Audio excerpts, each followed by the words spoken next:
Namaste betiya, हमेशा खुश रहो betiya. A very good morning to you all. Myself, JVN Dr. Ravi Jain, Assistant Professor, Department of Practice of Medicine in Faculty of Homeopathic Science at JAYOTI VIDYAPEETH Women's University, Jaipur. In this series of lectures, we are discussing about the various diseases related to the thyroid abnormalities. In the last lectures, we have discussed about hypothyroidism. And in today's lecture, we are going to start with the thyrotoxicosis. So, thyroid disorders will be covered in multiple lectures. And in the last two lectures, we have discussed about the different type of hypothyroidism and the various factors, the causes, etiopathogenesis, the clinical features, investigations, and management of hypothyroidism. Now, today we are going to start with the thyrotoxicosis, that is the increased production of the thyroid hormone. What is the etiopathogenesis, the clinical features, the various investigations, and management of thyrotoxicosis will be discussed in this lecture. So, what is thyrotoxicosis? Thyrotoxicosis, it is a stage of thyroid hormone excess. So, whenever there is excessive production of thyroid hormone, it is known as thyrotoxicosis. Thyrotoxicosis means increased production of the thyroid hormone, that is T3 and T4. Now, what is the etiology of thyrotoxicosis? As we have discussed about the etiology in the hypothyroidism, same with the etiology of thyrotoxicosis, that what are the causes, what are the factors that are responsible for development of thyrotoxicosis. Thyrotoxicosis is caused by the hyperthyroidism that can be caused by the Graves' disease, toxic multinodular goiter, and toxic adenomas. So hyperthyroidism can be because of the Graves' disease. It can be due to toxic multinodular goiter and toxic adenomas. There are three type of etiologies based on the various factor. It can be thyrotoxicosis can be due to primary hyperthyroidism. It can be due to thyrotoxicosis without hyperthyroidism, or there can be secondary hyperthyroidism.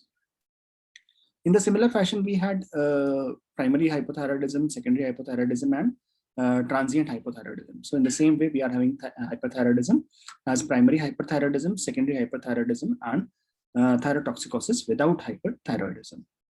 Now, what are the various causes? The causes of primary hyperthyroidism. So whenever a patient is coming to us, we have to first of all identify whether the thyrotoxicosis or hyperthyroidism is due to primary factor, or it is due to secondary, or it is associated with thyrotoxicosis without hyperthyroidism. So the various causes for primary hyperthyroidism includes the Graves' disease. So we have the Graves' disease, and there is toxic multinodular goiter, toxic adenomas, struma overi, and drugs with the iodine excess, that is known as the Jod-Basedow phenomenon.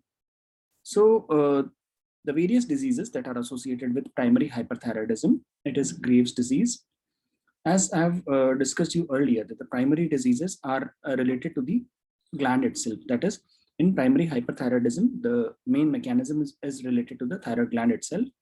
In the secondary hyperthyroidism, the hyperthyroidism will be because of some other organ or some other gland involvement that is responsible for the excessive production of thyroid hormone. So primary hyperthyroidism, when the hyperthyroidism is because of the thyroid gland itself, which includes Graves' disease. We have toxic multinodular goiter. There is toxic adenoma. We have struma overi and drugs which contains iodine excess, that is known as the Jod-Basedow phenomenon. The second variety is the thyrotoxicosis without hyperthyroidism. So thyrotoxicosis without hyperthyroidism includes the diseases like subacute thyroiditis. We have silent thyroiditis, where there is thyroiditis, but there is no symptom. And there are other causes for thyroid destruction, which includes the radiations, infarctions of adenoma. And there is ingestion of the excess thyroid hormone that is seen in case of thyrotoxicosis factitia or the thyroid tissue. So we have thyrotoxicosis without hyperthyroidism, that is seen with subacute thyroiditis. We have silent thyroiditis. There are other causes of thyroid destructions, which includes radiation, infarction, and adenoma. There is also ingestion of the excessive thyroid hormone that consists of thyrotoxicosis factitia or the thyroid tissue. The third variety is the secondary hyperthyroidism. Secondary hyperthyroidism is seen with the TSH secreting pituitary adenoma. So a tumor is present in the TSH secreting pituitary gland that is responsible for the excessive production of the thyroid hormone, that is secondary hyperthyroidism. There is also thyroid hormone resistant syndrome that is occasionally seen in the patients may have features of thyrotoxicosis. So there can be thyroid hormone resistant syndrome. The third variety is the chorionic gonadotropin secreting tumor. So we can have chorionic gonadotropin secreting tumor. And the fourth variety is the gestational thyrotoxicosis. So secondary hyperthyroidism consists of TSH secreting pituitary adenoma. We have thyroid hormone resistant syndrome. There is occasional patient may have features of thyrotoxicosis. There is also chorionic gonadotropin secreting tumors. And the patient can be presenting with the gestational thyrotoxicosis. The clinical features or the symptoms of hyperthyroidism. Now, whenever a patient of hyperthyroidism is coming to us, the patient will be presenting to us with certain clinical features, which includes the various signs and symptoms. In the similar fashion, we have also discussed various signs and symptoms of the hypothyroidism. So let's now understand the symptoms and the signs of hyperthyroidism. Many symptoms are exactly opposite to what we have studied in the hypothyroidism. So let's start with the symptoms of hypothyroidism. The symptoms includes hyperactivity or irritability or dysphoria. So there is in hypothyroidism, we have seen the dry skin, whereas in case of hyperthyroidism, there will be excessive sweating that is known as dysphoria. There will be hyperactivity and irritability of the patient. In the hypothyroidism, the patient was chilly, whereas in case of hyperthyroidism or thyrotoxicosis, the patient will be heat intolerant and there will be excessive sweating. There will be palpitation in the heart. In hypothyroidism, there was bradycardia, whereas in case of hyperthyroidism or thyrotoxicosis, there will be tachycardia with palpitations of the heart. The patient will be tired and fatigued, and there will be weakness. In hypothyroidism, we were having increased weight without increase in the appetite, whereas in case of hyperthyroidism, there will be reduction in the weight loss with the increased appetite. Because the basal metabolic rate is increasing in case of hyperthyroidism, therefore, there will be increased weight loss despite of the increase in the appetite. In hypothyroidism, we were seeing constipation, whereas in case of hyperthyroidism, there will be diarrhea because of the increased intestinal motility. The female will be complaining of oligomenorrhea and there will be loss of libido. So the symptoms of hyperthyroidism or thyrotoxicosis includes hyperactivity, irritability and dysphoria. There is heat intolerance and swelling. The patient will complain of palpitations. There will be fatigue and weakness. There will be weight loss with the increased appetite and the patient will complain of diarrhea. There will also be polyuria, means increased frequency of the urine and increased frequency of the motion. There will be oligomenorrhea and loss of libido. The signs of hyperthyroidism or the thyrotoxicosis includes tachycardia. There will be increased heart rate with atrial fibrillation in the elderly individuals. The patient will also complain of tremors. So in the signs, there will be tachycardia with atrial fibrillation in the elderly. The patient will also complain of tremors and there will be goiter. The skin will be warm and moist with the muscle weakness. There will be proximal myopathy. Lid retraction or lid lag will be there with gynecomastia. So the signs of hyperthyroidism or thyrotoxicosis includes the tachycardia. There is atrial fibrillation in the elderly individual with tremors. There is goiter with warm, moist skin. The patient will also complain of muscle weakness and proximal myopathies. There will be lid retraction or lid lag with gynecomastia. Now there is another condition that is covered under thyrotoxicosis. It is the Graves' disease.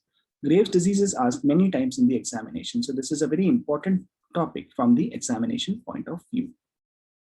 So till now we have discussed about the various clinical features of hyperthyroidism, and these features will be repeated in the hyperthyroidism with the Graves' disease.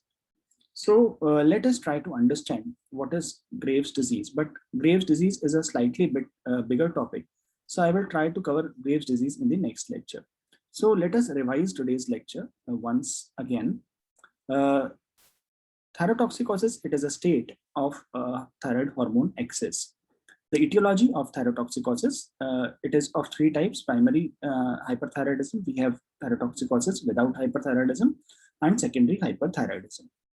In the primary hyperthyroidism, various causes of primary hyperthyroidism includes the Graves' disease, toxic multinodular goiter, toxic adenoma. We have struma overi and various drugs which are having iodine excess. That is known as the Jod-based phenomenon. The second variety is the thyrotoxicosis without hyperthyroidism. It includes subacute thyroiditis, silent thyroiditis, and other causes of the thyroid destruction, which includes radiation, infarction of the adenoma. There is also ingestion of the excessive thyroid hormone, which consists of thyrotoxicosis factitia or the thyroid tissue. Another condition which consists of secondary hyperthyroidism, it is present with the TSH secreting pituitary adenoma. There is thyroid hormone resistance syndrome, in which occasionally patient may have features of thyrotoxicosis. There can be chronic gonadotropin secreting tumor and gestational thyrotoxicosis.